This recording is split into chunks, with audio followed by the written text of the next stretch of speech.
Hi Pisces, ito po yung ganap sa inyo sa buwan ng July. Alamin natin yung ganap sa inyo. Hindi po lahat ay tatamaan ng reading na ito, Pisces. General reading po tayo. Hindi po lahat ay makaka-resonate. Umpisa na natin. Ganap kay Pisces, buwan ng July.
Pisces, may Four of Pentacles na naka-reverse.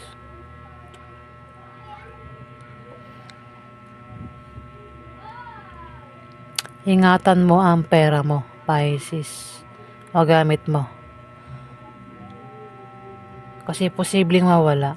Pera mo o gamit mo raw, Pisces. Sa buwan ng July. Nakabaliktad din yung Ten of Cups.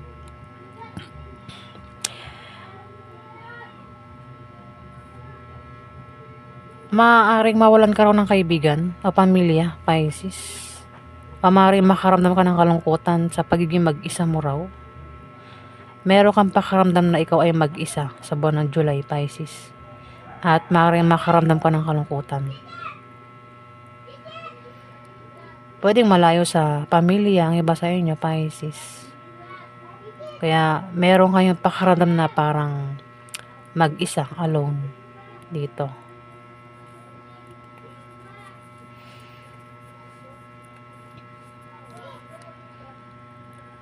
May taong nakahiga. Pwedeng ikaw, hindi man ikaw kilala mo ang nakahiga. Pwedeng karelasyon mo.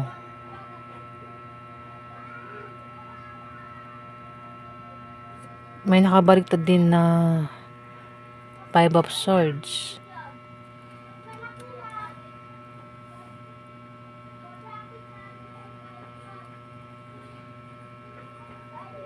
May taong mahilig manirang puri dito, Pisces. o manloloko ito.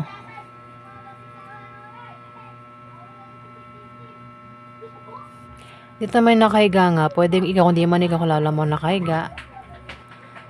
Bakit nakahiga? Pwedeng meron siya binabantayan na bata, baby, o tindahan. Kaya nakahiga. Pwede rin naman kaya nakahiga ang taong ito, meron siya pinaghahandaan. Nagpapahinga, sinusulit yung kanyang pagpapahinga. O baka napagod kaya nagpahinga. Pwede rin naman kaya nakahiga, baka may sakit, nagpapagaling sa sakit, Pisces. O maring walang trabaho ito, lagi nakahiga. Karelasyon mo raw, Pisces. Kumbaga, tamad. Ayan. Walang trabaho, lagi nakahiga.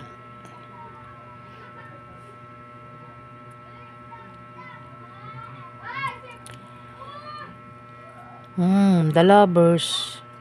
Malakas yung attraction nyo ng karelasyon mo, Pisces.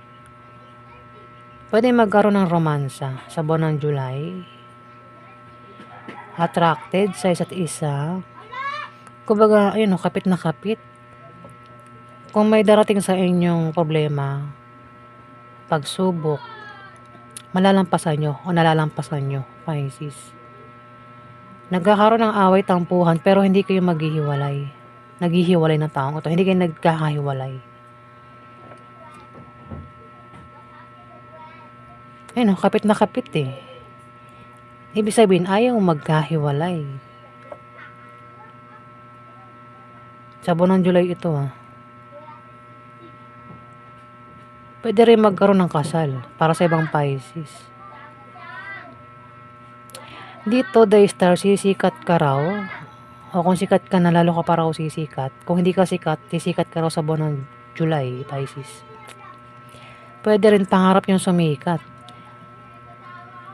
Pwede sikat, kung sikat ka, pwede sikat ka sa TV, radyo, internet, o sa lugar nyo sikat ka. At mukhang sisikat ka pa raw, lalo, Pisces. Pwede rin na pangarap nyo nga sumikat kaya maaaring sumikat kayo sa buwan ng July, Pisces. May darating din na bagong inspirasyon o pag-asa na kailangan maramdaman mo yung pag-asa, Pisces. Kung ang iba sa inyo ay nawawalan ng pag-asa, may paparating na bagong pag-asa na kailangan maramdaman mo daw. Kung meron kang pangarap, wish, sabayan mo ng gawa, Pisces. Dito may 9 of Wands na naka-reverse. Upright natin. May pag-atake mangyayari, pero nakahanda ka sa pag-atake. Kasi mukhang ito nga atake sa'yo ay kilala mo na eh. Ayan mukhang sinugatan ka na niya eh. Ayan, may benda ka pa rito eh. At hindi ka napapayag na atakehin ka uli ng taong ito, kung sino man ito. Ayan mukhang siya yung nanakit sa'yo eh. Parang siya yung nakaano sa'yo eh. Ano ba to? 9 of Wands. Pwede rin na may darating na pagsubok. Gaya ng mga hindi matutuloy. May mga hindi matutuloy daw. Pwedeng paparating, pag-alis, plano. Oo naman yan na hindi matutuloy daw, Pisces. O sakit. Pwede magkasakit ang iba sa inyo, Pisces.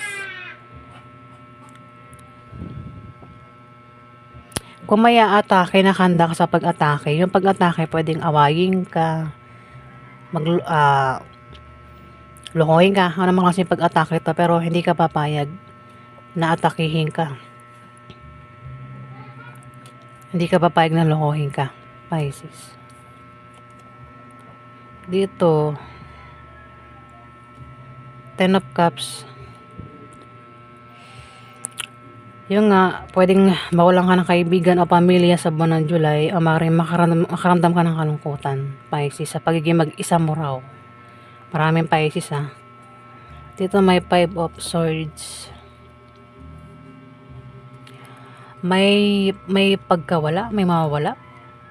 O maaaring may tao dito yung mahilig manirang puri, kaya siguro, ayan, pag may taong mahilig manirang puri, pwedeng layuan ka ng mga taong ito.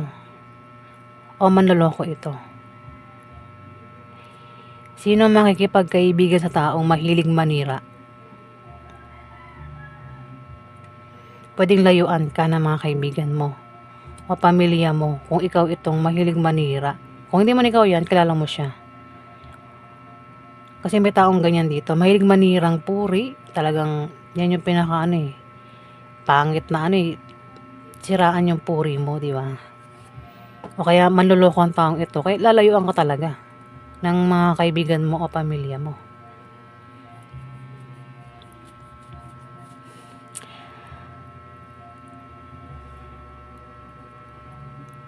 Dito, may 6 of Swords. Aalis ka raw. Aalis, magta-travel. Meron kang pupuntahan, kayong dalawa ng karelasyon mo.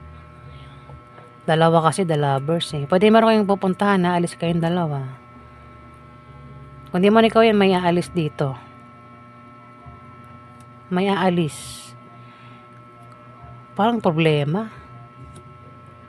Parang ang taong ito, the lovers, ikaw, naka-upright kasi ito eh, the lovers. Tapos ito, 6 of Swords. May tao nga alis sa relasyon. Pisces. Kasi maring kaya alis, pagod na sa ugali. Ayaw na, yung pasensya ubos na dito, Pisces. Pwede magkaroon ng away. Dahil lang kung bakit may aalis dito, Pisces. Pwedeng asawa mo, member ng pamilya mo, kamag-anak mo, o kung sino man ito, na inaayawan mo na. Kung hindi man ikaw ito, siya yun. Itong taong ito ang aalis sa'yo, Pisces. Paulit-ulit lang na problema. Parang yung ugali niya, ganun palagi, walang pagbabago. Ayan, may taong ganyan dito, Pisces.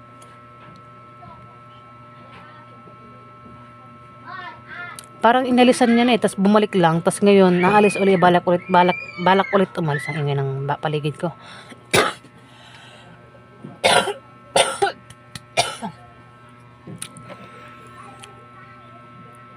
Ay no, kung kasi the lovers tumapat eh. Umalis na, inalisan na. Ngayon bumalik ulit. Ngayon, sa buwan ng July, balak ulit umalis. Ang taong ito, Pisces. Parang ubos na kasi yung pasensya niya. Paulit-ulit na lang yung pangit na ugali niya. Yung inaayawan mo, paulit-ulit na lang hindi nagbabago ang taong ito, Pisces. Kung sino man ito. Dito, may 7 of Swords. May rito, traidor. O magnanakaw. Taong masama ugali. Pisces. Kung meron kang sikreto plano, huwag mo ipagsabi sa iba. Maging mapagmasid ka raw, Pisces. Pwede rin na to eh. Kung meron kang mga taong nasaktan, naghahabol ito eh. Taong naargabyado, ayun o. Naghahabol. Isang tao man yan o maraming tao. Hinahabol ka o. Ikaw tumatakbo, pilit mong iniiwasan. Pwede rin ex, kung may ex ka. Pilit kang lumalayo sa ex mo na to. Siya naman, hinahabol ka niya. O pwede kong masabi, pinagkautangan. Baka meron kang utang, hinahabol ka nito para singiling ka. Ikaw naman nagtatago, Pisces. Ayun o, tumatakbo ka, hinahabol ka ng mga swords o. Pwede isang tao lang yan. Pwede rin naman na 7 tao ito, Pisces. Ingat ka rin daw sa matutulis na bagay sa buwan ng July. Buwan ng July ito eh.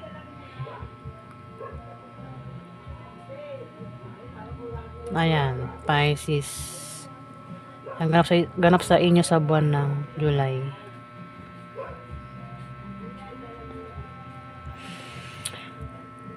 Ayan guys, yung reading nyo. Maraming salamat po.